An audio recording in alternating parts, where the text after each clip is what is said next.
A major grant for a local hospital across the river in New Albany is helping to add to a team of nurses they have that handle sexual assault cases. This grant is coming from the Floyd Memorial Foundation and is expected to help the current nurses have a bigger team to assist in care for these patients.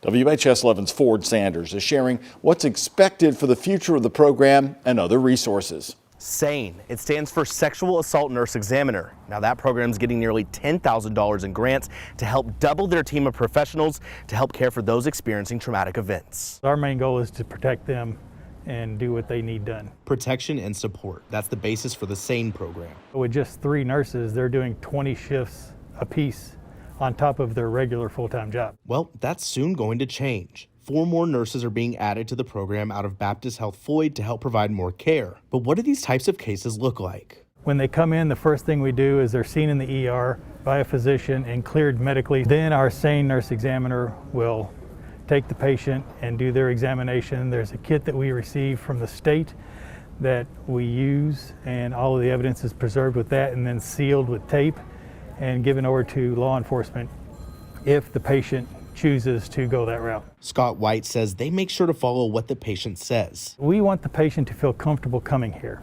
Sometimes involving law enforcement takes away that comfort zone, so we don't force that. We do contact Center for Women and Families, and they will send an advocate out to be with the patient.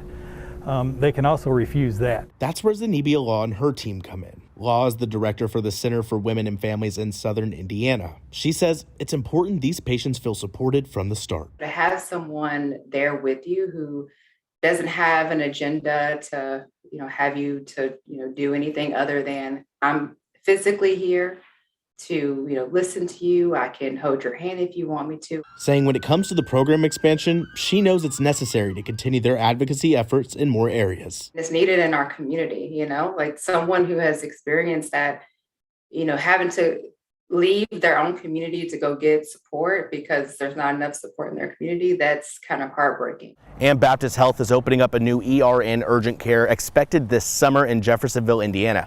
Some of the nurses will work out of there to help expand their reach in helping sexual assault victims. In New Albany, Ford Sanders, WHAS 11 on your side. The Women and Family Center in Southern Indiana is also a resource for assault survivors. They have a crisis line, by the way. It's available 24 hours a day. The number 1-844-BE-SAFE-1. You see it right there on your screen. You can also check out their website for resources. The website is thecenteronline.org.